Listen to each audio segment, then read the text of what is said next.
Estos contaminantes son súper persistentes, están en el medio ambiente, no son fáciles de degradar, y en el país hemos trabajado con el Consejo Nacional de Electricidad y hemos visto que aproximadamente 30% de estos transformadores están contaminados con este compuesto que es cancerígeno. Eso significa que 3 de cada 10 transformadores tienen PCBs. Entonces, como país tenemos que tomar una postura, tenemos que tratar esto. El Ecuador ha firmado convenios internacionales y se ha comprometido a tratar este tipo de contaminantes.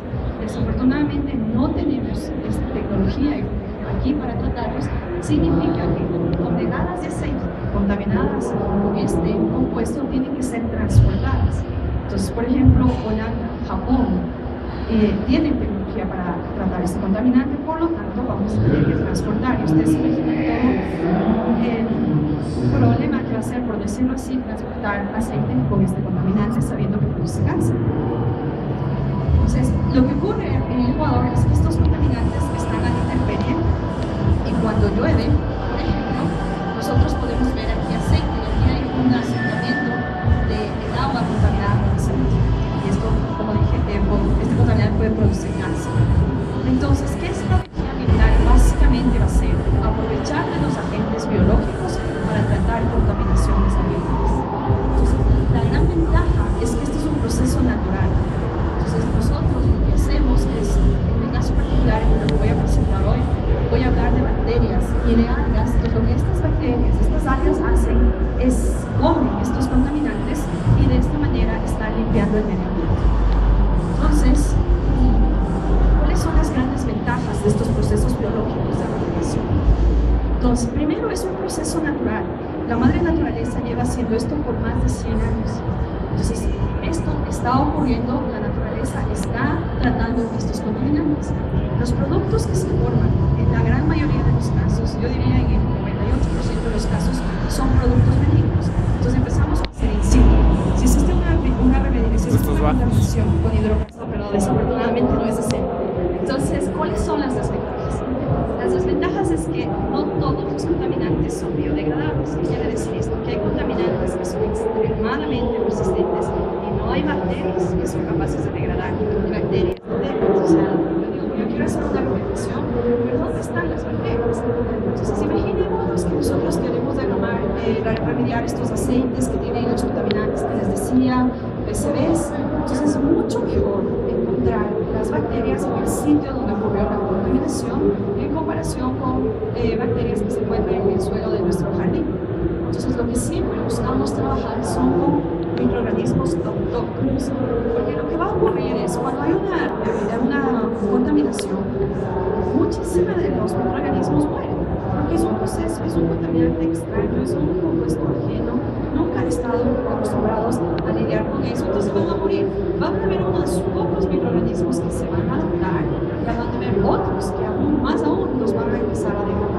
Entonces, lo que siempre vamos a buscar son microorganismos autóctonos y también queremos microorganismos que trabajan juntos. Entonces, la idea de ellos de trabajar juntos es que se van a hacer más robustos, se van a fortalecer, van a soportar mejor los cambios. Entonces, por ejemplo, en esta fotografía de aquí, solo en términos de colores, podemos ver entre 4 colores, 5 colores, significan diferentes, y también diferentes formas de microorganismos. Y eso es lo que queremos. Queremos que ellas trabajen juntas.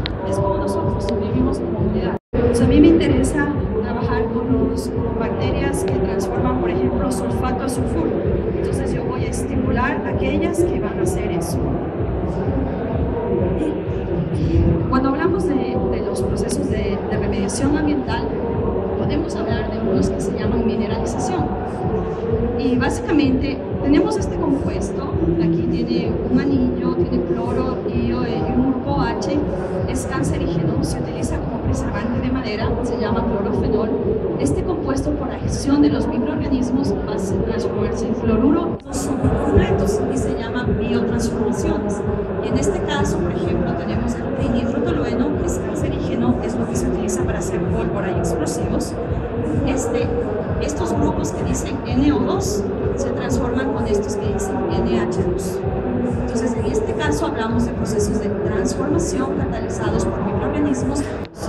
Un contaminante, ¿de acuerdo? Entonces tenemos el contaminante, por ejemplo, los tanques que se utilizan para enterrar combustibles. Es muy común que a nivel mundial los tanques que contienen la gasolina estén enterrados. Entonces, de estos tanques que contienen combustibles, el 40% tienen fugas, o sea, 4 de cada 10 tanques tienen fugas. Entonces, tenemos una fuga, se produce lo que llamamos una puma, y aquí está el contaminante. Entonces, el problema es que en sitios como Quito, donde el nivel de agua es muy alto, eso significa que muy pronto van a alcanzar los acuíferos. Entonces, hay sitios de Quito que se habla que el nivel freático es 1 metro. Ustedes se imaginen 1 metro bajo tierra y hay agua. A diferencia de otros sitios que van a pasar a través del suelo, dependiendo de las características que tan pronto viaje y demás, y puede alcanzar los acuíferos y contaminar el agua subterránea. Entonces, ¿cómo entendemos este proceso de remediación?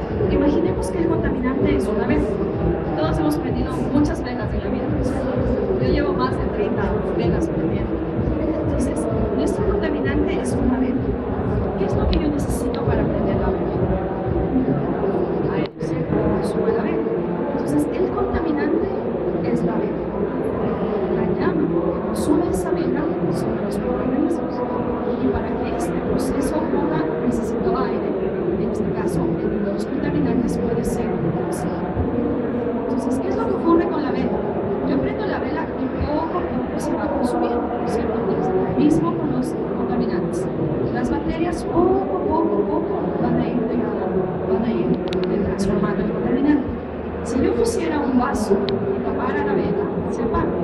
Igual, si los microorganismos, por ejemplo, si fuera en una degradación aeróbica en presencia de oxígeno, sin oxígeno no van a degradar.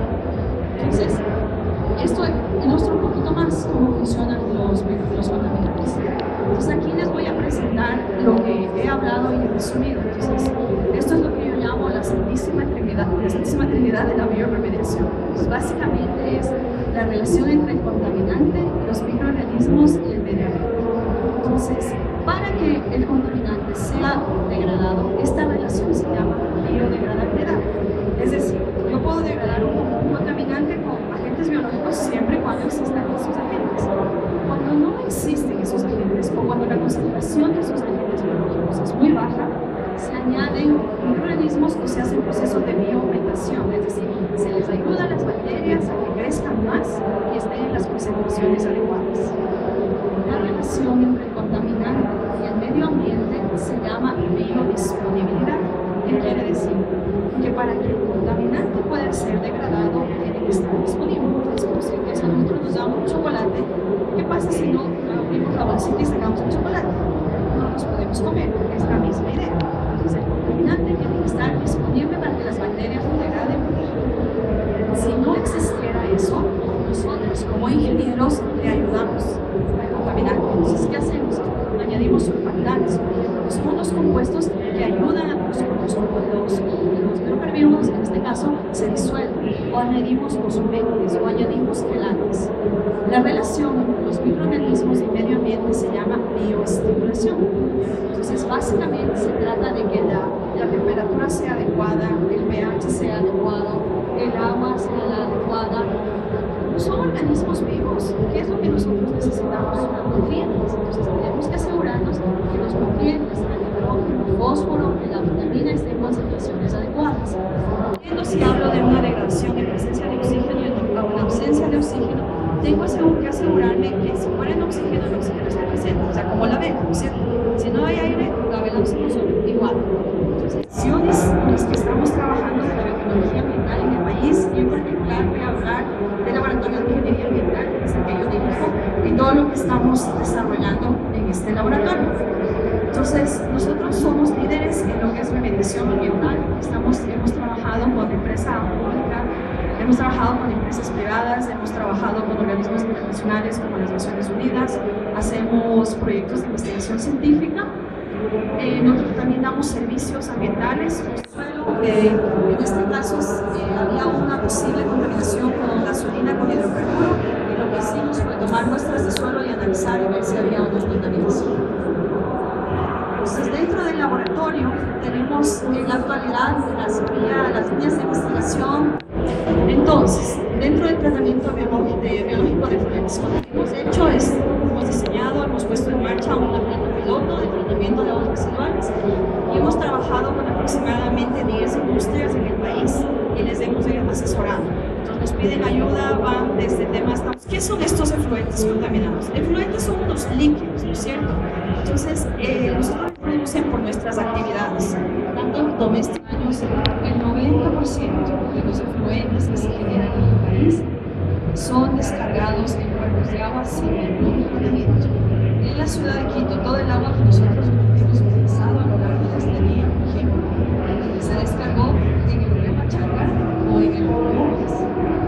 Entonces, ustedes se imaginan el agua de la cocina, el agua de los baños, el agua de todas las casas, el agua incluso de ahorita, todo lo que se está, la cantidad de agua que se está consumiendo aquí, ¿dónde se está descargando? En el río Pachanga. Esto es... Chile como ciudad está tratando el 98% de sus efluentes. Entonces, ¿qué es lo que está haciendo Quito? Quito está diseñando, se está construyendo la primera planta en el sur y aproximadamente en unos 3 años va a estar funcionando. Entonces, el Metropolitano ya tenga un tratamiento de aguas residuales. Nosotros sabemos, Cuenca es un ejemplo y siempre me gusta hablar muchísimo de lo que ha hecho Cuenca. Cuenca va tratando el agua residual desde aproximadamente 14 años. Cuenca tiene unas lagunas de observación, reciben el agua de las ciudades, les tratan y les descargan agua limpia en los ríos. Cuenca está haciendo un trabajo impresionante a nivel ambiental. Babahoyo tiene una planta de tratamiento de aguas residuales.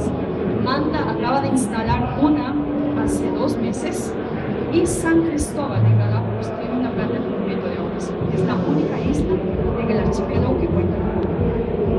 Algunas de ellas funcionan bien. Nosotros lo utilizamos hoy, se haya ido al río Pachanga. Resulta que el agua que vino de los baños, de la cocina, tiene materia orgánica. Entonces, esa materia orgánica, cuando se descarga en los ríos, los microorganismos van a degradar y van a consumir oxígeno, los virus y demás. Y es común que, yo creo que alguna vez en la vida hemos tenido una infección estomacal o algo así. Evidente, pues nos vamos a la India, nos vamos a África. El tema de agua es súper importante. El martes hubo un artículo que dijo que el agua es el petróleo negro. Se espera que en los próximos años, si no nos concientizamos a nivel mundial, vamos a tener problemas.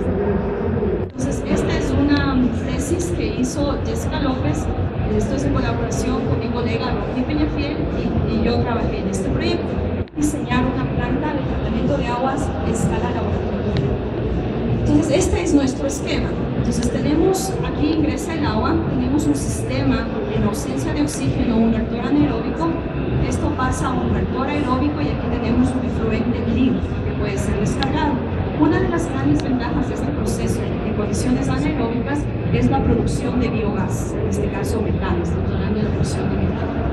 Entonces esta es nuestra planta de tratamiento de agua residual, escala laboratorio. Y lo que básicamente es lo que les había dicho, esta bomba es lo que está alimentando el sistema. El agua ingresa por aquí contaminada, tengo un manto de lodos, aquí están las bacterias, sube el agua, tenemos un efluente tratado y estamos produciendo biogás, estamos produciendo más metano. ¿Qué pasó aquí? ¿Por qué no producimos más metano? El reactor se enfermó. Son procesos biológicos, son sensibles, son delicados, hay que cuidarlos. Entonces, eso está reflejado aquí. Nos dimos cuenta, le cuidamos, como dicen los estudiantes, le mimamos un poco y otra vez empezó a funcionar. Este es uno de los proyectos que hemos trabajado. Biocombustibles es un área que estamos desarrollando. Vamos con biocombustibles aproximadamente 4 años trabajando. Lo que hemos hecho es, hemos tratado residuos orgánicos. El manejo de basura y residuos es el problema más grande en términos ambientales que tiene el Ecuador. Esta es la percepción de la gente. Entonces, cuando les preguntamos a la gente y le decimos cuál cree usted que es el problema más grave en términos ambientales en el país, basura. Nos van a hablar de los residuos. ¿Por qué? Porque es visual. Entonces, ¿por qué la gente no dice el río Pachanga que se está muriendo y el agua que no está siendo tratada? Es visual. No estamos viendo directamente cómo se está descargando, mientras que en el caso de los residuos sí. Entonces, Quito, de acuerdo a los datos oficiales, los actualizados, la última actualización que tenemos desde el 2008, 1.500 toneladas por día. Quito es una ciudad de 2.4 millones de habitantes, 1.500 toneladas. San Cristóbal, 3 toneladas al día. Entonces, ¿cómo son estos residuos? El 60% de los residuos que se generan en Quito son biodegradables, son orgánicos. Entonces, ¿qué es lo que podríamos residuos. Entonces nosotros propusimos exactamente eso. Entonces vemos cuál es el problema de que no se tratan los residuos. Entonces es muy común tener basureros a cielo abierto, ¿no es cierto? Entonces, ¿cuál es el problema? Estos son gran amenazas del medio ambiente y de salud. Tenemos patógenos, vectores y demás.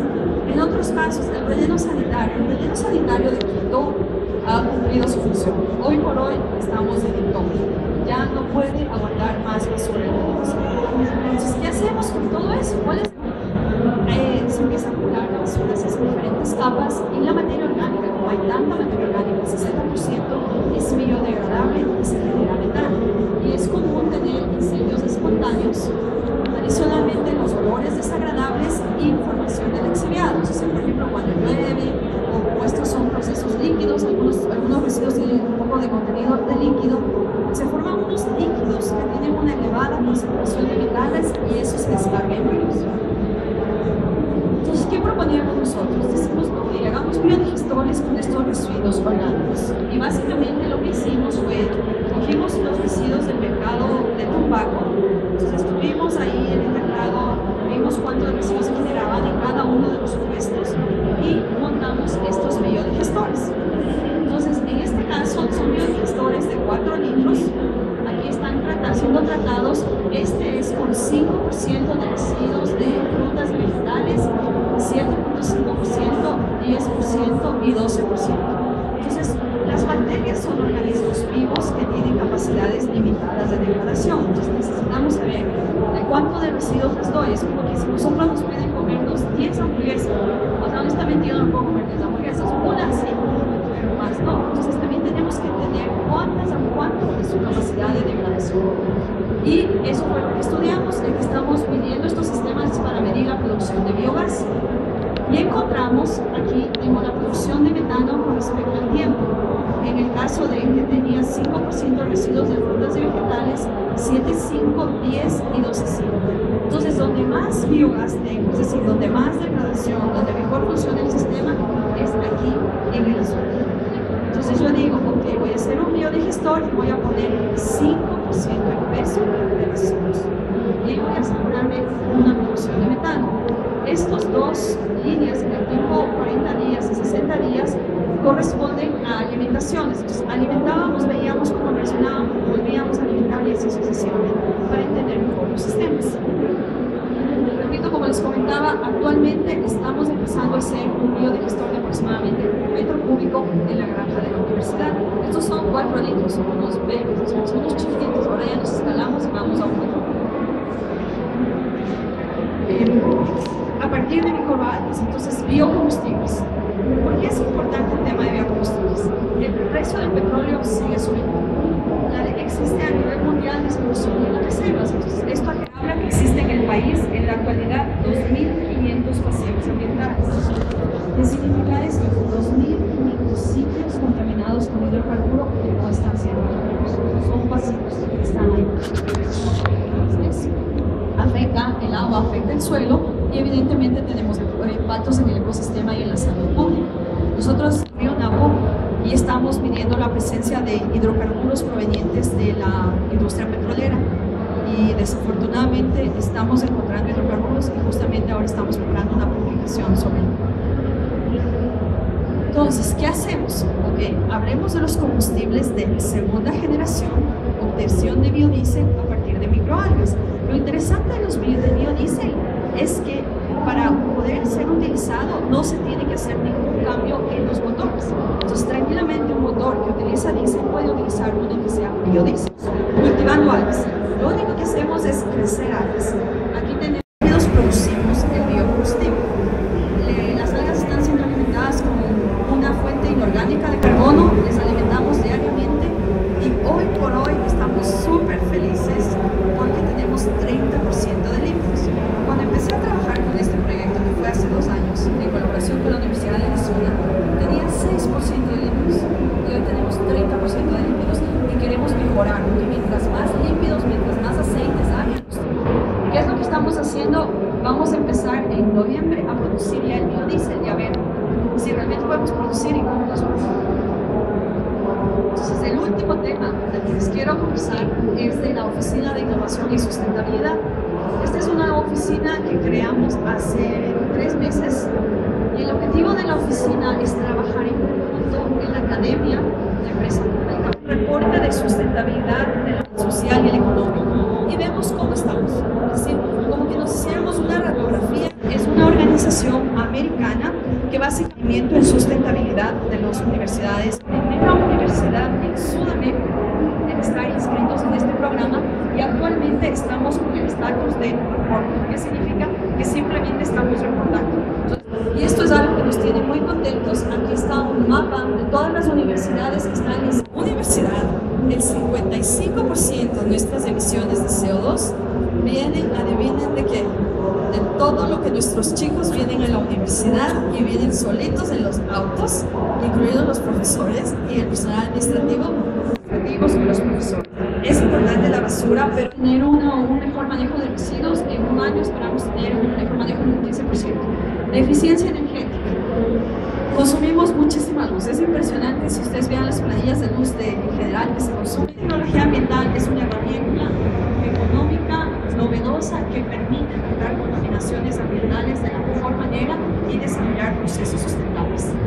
La biotecnología ambiental tiene un gran campo de aplicaciones en el país. Yo he hablado de muy pocas que son las que nosotros estamos trabajando y tenemos varios proyectos más en los que estamos involucrados. ¿Y qué es lo que hemos hecho? Lo que yo he dicho es laboratorio, escala, prototipo. Ahorita que estamos haciendo, nos estamos yendo con pilotos. Entonces, estamos trabajando con industria, estamos poniendo pilotos, estamos poniendo pilotos en la granja y demás. Entonces realmente queremos escalar un poco más lo que estamos haciendo. Dice, las bacterias pueden y son capaces de hacer todo. Las bacterias son más inteligentes, son más sabias, son más activos que los microbiólogos, los ingenieros, los médicos, los campuseros y demás. Estas son las palabras de mi jefe de doctorado, que es el doctor Jim Field, que actualmente porque ya no hay que degradar. Entonces, por ese lado, 29% benignos. Yo me encantaría trabajar con hongos, pero la bioremediación ambiental es tan compleja y tan extensa, ¿verdad?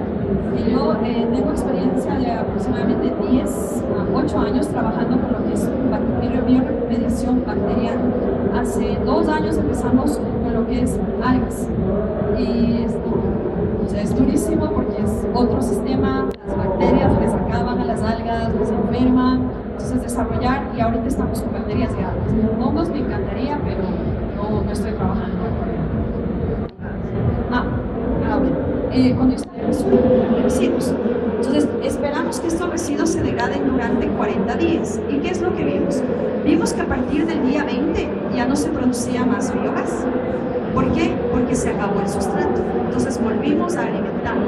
Hicimos una segunda alimentación en el día 40 y vimos que logramos producir hasta el día 50 y después otra vez el sistema se estabilizó porque se acabó. Son ensayos en los que estamos trabajando en modo de operación semi-continua.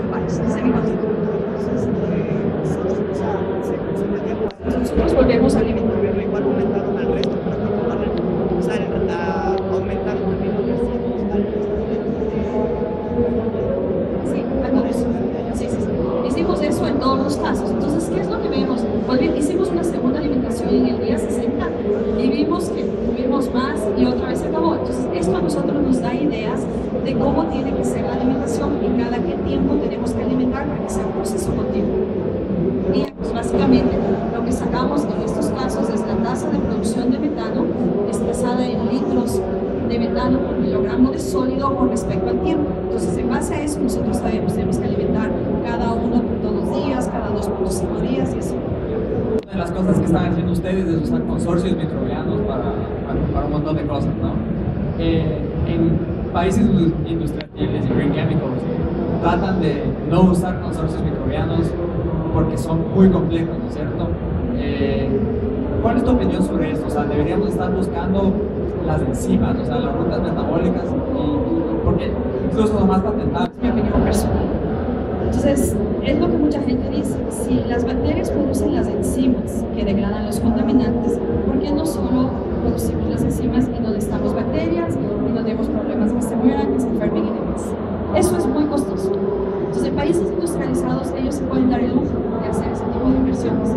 Nosotros, que somos un país de vías de desarrollo, lo que tenemos que hacer es, desde mi punto de vista, es hoy por hoy aprovechar las condiciones locales. Eso no significa que en el futuro no deberíamos trabajar en residuos. Yo creo que deberíamos ir a la par. Pero hoy por hoy, si tengo bacterias que degradan los hidrocarburos, y repito, la Unión Europea se ha comprometido a que dentro del 2015 el 10% de sus combustibles sean biocombustibles. Los Estados Unidos, Brasil está desarrollando